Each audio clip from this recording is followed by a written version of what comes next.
Good morning, students. Today's topic is satellite, then launching of satellites, and finally orbital velocity. First of all, what is satellite? Satellite is a heavenly body which revolves around the planet. Moon is natural satellite of Earth. Moon revolves around the Earth, so it is natural satellite of Earth. There are artificial satellite or man-made satellite also. In 1957, on October 4th, Russia launched first satellite named Sputnik 1. India entered into this league on April 19, 1975 with the launch of Aryabhatta, a celebrated astronomer of 500 AD. Moon revolves around the Earth in an orbit of radius 3.5 into 10 power 5 km, and it takes about 27.3 days to complete one revolution. This is E stands for Earth, M is Moon. So Moon is revolving around the Earth in circular orbit of radius small r.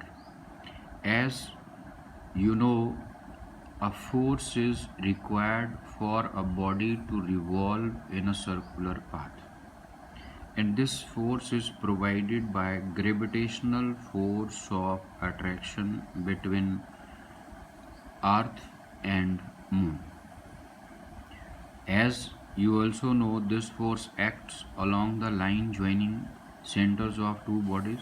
So this is the direction of force. This satellite or moon, it needs this much force to revolve in this orbit of radius r with speed v. This is the required centrifugal force. Now, what is the force which is acting on the Earth? It is gravitational force. It is G, mass of Earth, mass of Moon upon r square. So they must be equal. अगर इसकी direction को change करने के लिए यहाँ पे इसकी velocity की डायरेक्शन ये है, जब यहाँ पहुँच जाएगा मून तो डायरेक्शन ऑफ वेलोसिटी इस तरह होगी. तो only force can change direction of velocity of a body. So for this you need a force. आप इसको फोर्स लगाइए किस तरफ, इस तरफ. You can change the direction, बजाय ये सीधी रेखा के जाने इस तरफ मुड़ जाएगा. तो उसके लिए जो फोर्स चाहिए, सपोज दिस इज 100 न्यूटन, तो ये जो फोर्स लगा रही है अर्थ मून के ऊपर, ये भी कम से कम 100 न्यूटन होनी चाहिए. So they must be equal. Only then direction of velocity of moon will change. Now then comes launching of satellite. How satellites, artificial satellites are launched. This is Earth. Imagine a huge tower on the surface of Earth. Suppose a body is projected horizontally from the top of tower. ये इधर ऐसे फेंका गया इसको, like in this direction. So under the effect of gravity this body will follow parabolic path, ऐसे fall कर आएगी और यहाँ गिर गई at point A1 on the surface of earth. अगर आप यहाँ से इस बॉडी दूसरी बॉडी को थोड़ी ज़्यादा वेलोसिटी से फेंकेंगे तो it will also hit eventually earth surface. But क्या फ़र्क है, ये A2 पे गिरी और A2 पॉइंट टार के बॉटम से फुट से थोड़ा ज़्यादा दूर है. अगर और ज़्यादा तेज़ वेलोसिटी से फेंका जाएगा बॉडी को यहाँ से फ्रॉम द टॉप ऑफ टार, तो again it will follow gravitational it will follow parabolic path under the effect of gravitational force. लेकिन अब फ़र्क क्या होगा, थोड़ी और ज़्यादा जाके गिरेगी. A3 पे गिरी. So if you keep on increasing velocity of body, से ये B1 velocity से लॉन्च की गई थी और ये B2 से, B2 is greater than B1, और ये B3 से, और फिर B0. तो ये B0 वेलोसिटी से जब हम लॉन्च करेंगे तो ये बॉडी जो है it will never fall on the surface of earth. It will be in state of free fall and it will become artificial satellite of earth. So it is the orbit of that artificial satellite. So this velocity v0 with which this body must be launched from the top of a tower so that it starts revolving around the earth is called orbital velocity. So now we are to derive expression for orbital velocity. ऐसी कोई टार नहीं होती. जो principle of launching of satellite होता है उसमें क्या किया जाता है, रॉकेट है, रॉकेट की डिफरेंट स्टेजेस होती है और ये नीचे एक होल, ये सपोर्ट इसको सीधा रखने के लिए. तो इसमें डिफरेंट स्टेजेस हैं, 5 स्टेज तक के रॉकेट होते हैं. तो ये हमारा इसमें फ्यूल है, स्टेज 1, स्टेज 2 में फ्यूल है, स्टेज 3 में फ्यूल है, और ये है वो सैटेलाइट जिसको आप ऑर्बिट में डालना चाहते हो. We call it payload. Payload. तो व्हेन फ्यूल इज़ बर्न, तो यहाँ से जो फ्यूल को बर्न करेंगे स्टेज 1 का, तो यहाँ से धुआं निकलेगा बहुत ज़्यादा. So downward momentum of these exhaust gases will impart equal upward momentum to the rocket. जैसे बंदूक से गोली आगे जाती है, गोली का मोमेंटम आगे की तरफ, तो उतना ही मोमेंटम गेन करती है गन, और गन पीछे की तरफ आती है. बिल्कुल same principle law of conservation of momentum यहाँ पे लगेगा. रॉकेट इज एट रेस्ट, जैसे before firing bullet and gun they were at rest. तो जब एक सिस्टम का पार्ट मोमेंटम गेन करेगा तो दूसरा पार्ट सिस्टम का उतना ही मोमेंटम अपोजिट डायरेक्शन में गेन करेगा.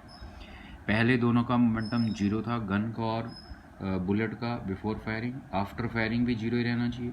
तो अगर बुलेट आगे जाती है 100 के मोमेंटम से, तो ये 100 मोमेंटम किससे कैंसिल होता है, क्योंकि मोमेंटम फायरिंग के बाद भी 0 होना चाहिए. तो इसका मतलब जो गन है, गन का मोमेंटम अगर इधर हो पीछे की तरफ, तो ये -100 हो गया गन का, और ये बुलेट का हो गया +100. दोनों को ऐड करेंगे 0. So we can say this momentum of bullet, जितना बुलेट का मोमेंटम है उतना ही गन का मोमेंटम होगा पीछे की तरफ. सो पहले रेस्ट में था ये, तो मोमेंटम 0 था. तो जब ये ब्लास्ट करेगा तब भी मोमेंटम 0 रहना चाहिए. तो ये गैसेस का मोमेंटम अगर 100 है तो रॉकेट का मोमेंटम -100 होगा, और दोनों को जमा करेंगे फिर 0 हो जाएगा. सो ये जब इस स्टेज का फ्यूल जल जाएगा तो इस स्टेज को डिटैच कर देते हैं और इस रॉकेट का भार और भी कम हो जाएगा, और दूसरी स्टेज का जो फ्यूल है वो जलने लग जाता है. So these are multiple stages.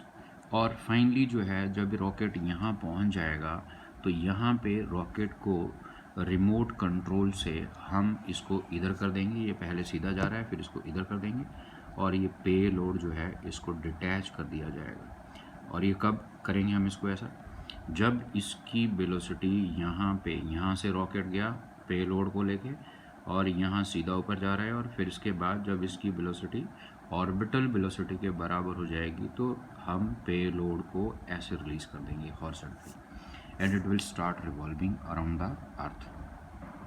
So now orbital velocity के लिए expression, this is earth, और ये अर्थ के चारों तरफ ये सैटेलाइट है, its mass is m and velocity is v0, और ये ऐसे घूम रहा है. This is called orbital velocity. As I stated earlier कि it is the velocity which must be given to a satellite so that it starts revolving around the earth.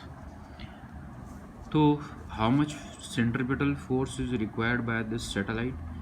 F is equal to m v naught square upon r, where r is the radius of this orbit. ये अगर अर्थ का radius capital R है और ये ऊंचाई surface of अर्थ से इसकी satellite की एच है, तो ये जो ऑर्बिट है पूरा, इस ऑर्बिट का जो रेडियस है, it will become small r is equal to r plus H. This is radius of orbit. So force जो सैटेलाइट के ऊपर लगा रही है अर्थ, वो ऐसे, दिस इज F. तो ये फोर्स जो अर्थ ने सैटेलाइट पे लगाई, ग्रेविटेशनल फोर्स, ये इतनी होगी. तो satellite will revolve around earth if these two forces are equal. ये लेफ्ट हैंड साइड इक्वल है तो राइट हैंड साइड को इक्वल करो. ये कट गया हमारा mass of satellite. Capital M is mass of earth, I have written here. So it gives you V nought, ये R की एक पावर कट जाएगी. So V not is GM by small r. It gives us V naught inversely proportional to R. बहुत important question है. Question ऐसे पूछा जाएगा कि there are two satellites which are different heights. ये अर्थ है, एक सैटेलाइट ये रहा, दूसरा सैटेलाइट ये रहा. तो कौन से सैटेलाइट की ऑर्बिटल वेलोसिटी ज़्यादा होगी? यहाँ से देखें, अगर हम ऑर्बिटल वेलोसिटी ऑर्बिट के रेडियस के ऊपर डिपेंड करें, तो इसका एक नंबर का ये रहा रेडियस, 2 नंबर सैटेलाइट का रेडियस ज़्यादा है. This is velocity, orbital velocity of 2 number. This is orbital velocity of satellite number 1. तो दोनों में से किसकी ऑर्बिटल वेलोसिटी ज़्यादा होगी? तो जिसका रेडियस कम, उसकी ऑर्बिटल वेलोसिटी ज़्यादा. So V01 will be greater than V02. Now V, as I told you, small r is equal to r plus h. So put value of small r here. तो orbital velocity VO ये बन जाएगी हमारी root GM divide by r plus h. तो on substituting value of small r, ये expression बन जाएगी हमारी ऑर्बिटल वेलोसिटी की. Now if h is less than r, as you know r की वैल्यू 6400 किलोमीटर है, या यू कैन से 64 लाख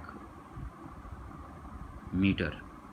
तो अगर ये h जो है, हाइट ऑफ सैटेलाइट जो है, मान लिया 1000-2000 किलोमीटर भी है, तो मैं 64 लाख में 1-2 हज़ार नहीं भी ऐड करूँगा तो कोई फ़र्क नहीं पड़ेगा. वी कैन से हम h को नेगलेक्ट कर सकते हैं. So if h is neglected, denominator में r ही रह जाएगा. Then we you know g is equal to GM upon r square, acceleration due to gravity. दोनों तरफ कैपिटल R से मल्टीप्लाई करो. इसको मल्टीप्लाई किया कैपिटल R से, GR बने. इधर मल्टीप्लाई करेंगे कैपिटल R से, पावर कट जाएगी. So GM by R is equal to GR. Put कीजिए इसकी value. This is equal to small g into R. So V not is small g into R का under root. Put value of g and value of radius of earth, ये आ जाएगी. तो about 8 kilometre per second की velocity दी जाए, तो जो बॉडी है that will start revolving around the earth, permanently घूमने लग जाएगी. It will never fall on the surface of अर्थ. तो ये बहुत ही ज़्यादा है. मतलब यू कैन से कि यहाँ से अगर हम ये माने कि मधुबन इज से 8 किलोमीटर, तो 1 सेकेंड में करनाल से मधुबन पहुँच जाएगा. इतनी स्पीड, बॉडी 1 सेकेंड में करनाल से मधुबन पहुँच जानी चाहिए, इतनी ज़्यादा तेज़ स्पीड होनी चाहिए. No period of revolution of satellite, you know, एक राउंड में जो सैटेलाइट ने डिस्टेंस ट्रेवल करी वो 2πr सर्कम्फ्रेंस. तो divided by suppose capital T time लिया इसने एक राउंड लगाने के लिए. ये यहाँ से इधर ये डिस्टेंस पूरी 2πr होगी, small r is the radius of this orbiter. तो this is the speed of speed, it is speed, I emphasise, it is not velocity, but हम नॉर्मली इसको वेलोसिटी कहते हैं।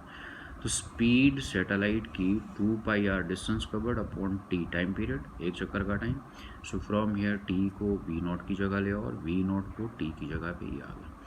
v0 जो है इसके इक्वल है, तो ये इसको हम ऐसे लिख सकते हैं, ये देखिए ये आएगा वैसे हमारा 2πr इंटू ये r ऊपर चला जाएगा, so it will become r GM, ये आएगा, ये r ऊपर चला जाएगा। रिमेंबर अगर मैं इस r स्क्वायर को अंदर ले जाऊं तो ये चला जाएगा, स्क्वायर जाएगा इसके अंदर।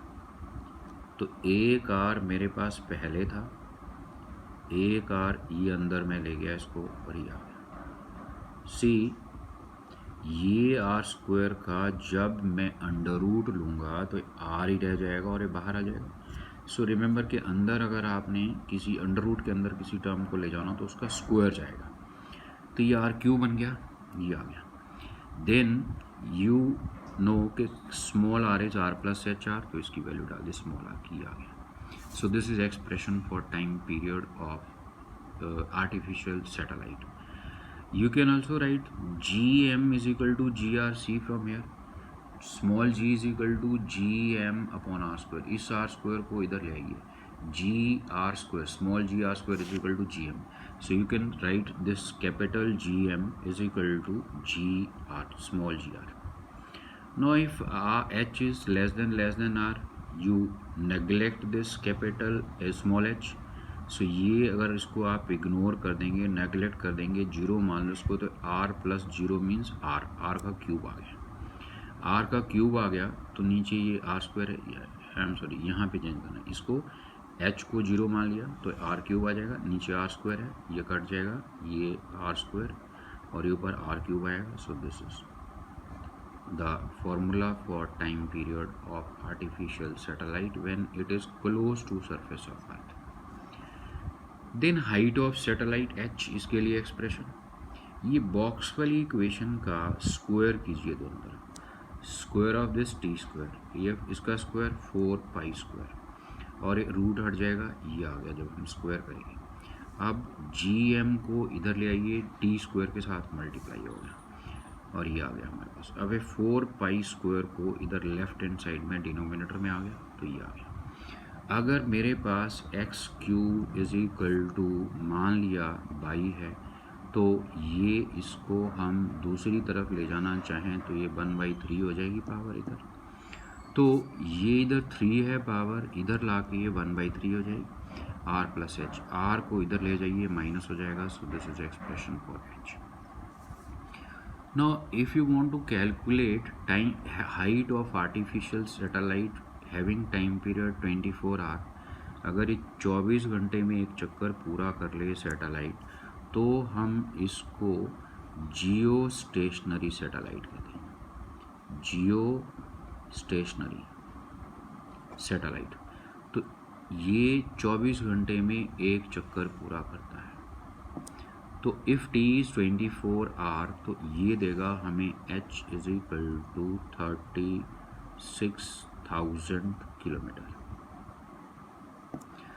Now uses of artificial satellite, they are used for communication purpose, weather forecasting, study of Earth's atmosphere, to explore mineral wealth. These are some of the uses of satellites. Now geostation satellite, as I told you, एक ऐसा satellite जिसका time period 24 hour. They are also called geosynchronous satellite. Geo means earth, और earth के साथ synchronise कर रखा है इसको। If you take earth has a sphere, तो यू नो अर्थ रोटेट कर रही है। तो अर्थ अपनी एक्सिस के अबाउट रोटेट कर रही है। ये सपोज करनाल है, अगर अर्थ ऐसे रोटेट कर रही है तो ये ऐसे रोटेट करे तो करनाल जो है, जो यहाँ पे है के पे, ये थोड़ी देर के बाद यहाँ आ जाएगा के डैश। तो अगर मैं यहाँ पे एक सैटेलाइट है, ये अर्थ के चारों तरफ घूम रहा है, तो जैसे ही अर्थ घूमी एरो की डायरेक्शन में इस तरफ, तो ये सैटेलाइट भी यहाँ से इधर आ जाना चाहिए, ये एस से एस डैश आ जाना चाहिए। तो ये सैटेलाइट हमेशा ही, अभी ये करनाल के ऊपर था और ये जब अर्थ घूमी तो सैटेलाइट भी उतना ही घूम गया, ये यहाँ पे पहुँच गया, फिर और घूमी अर्थ, तो ये अर्थ, ये करनाल यहाँ से यहाँ आ गया के डबल डैश, और ये सैटेलाइट यहाँ से फिर आ गया इधर ऐसे। तो it will always remain over Karnal.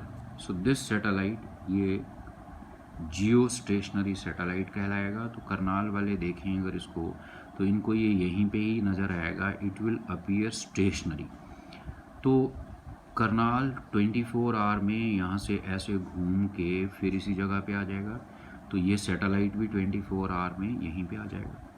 तो for this satellite to be geostationary satellite, तो अगर अर्थ क्लॉकवाइज डायरेक्शन में घूम रही है तो ये सैटेलाइट भी क्लॉकवाइज डायरेक्शन में ही घूमना चाहिए।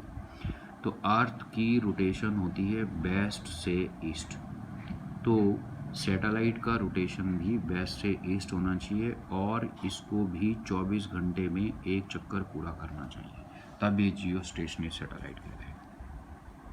सो 24 hour time period, rotation from west to east, और ये दिस इज इक्वेटर, ये है सेंटर।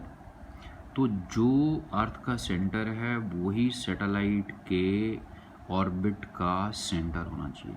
वी कैन से ये कंसेंट्रिक सर्कल में घूमना चाहिए, एंड ये इसका इक्वेटोरियल प्लेन है, तो ये इसका इक्वेटोरियल प्लेन भी ऑर्बिट का यही होना चाहिए।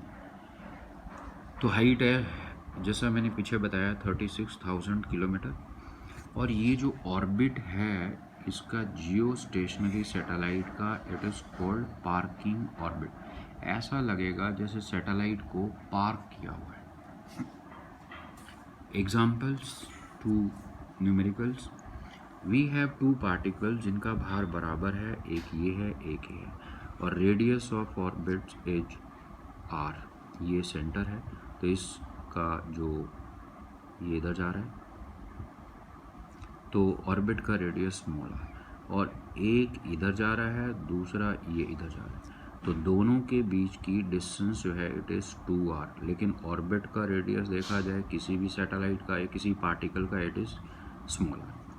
तो this particle requires centripetal force, how much, इसका मास m है, इसके ऑर्बिट का रेडियस कैपिटल R है, तो this the centripetal force required by any one of the particle.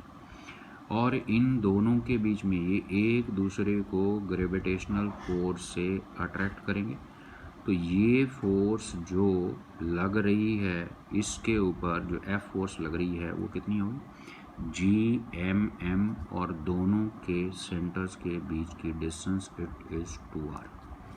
So it gives us V is equal to half under root GM/r। It is very easy to calculate. ये आ जाएगा 4r², और एक r इधर से cut जाएगा, ये m और m कट जाएगा। Now a satellite revolves in an orbit close to planets surface of density 6.3 gram centimeter minus 3. What is its time period? So you know time period is given by this. If h is less than capital R, तो you can write h approximately equal to 0, तो ये आ जाएगा हमारे पास relation. तो मुझे m नहीं दिया हुआ है, तो m निकालूंगा मैं, सैटेलाइट का डेंसिटी दी हुई है। We know density is mass upon volume, so from here mass is density into volume, और ये स्फीयर होते हैं प्लेनेट हमारे, तो ये वॉल्यूम 4πr³/3, तो ये आ गया मास ऑफ प्लेनेट जिसके चारों तरफ सैटेलाइट घूम रहा है। तो पुट कीजिए वैल्यू, ये m की वैल्यू पुट करिए हमने यहाँ पे, this is value of m। तो ये 3 ऊपर चला जाएगा और हमारे पास ये r³ है, ये कट जाएगा, सो ये आ गया।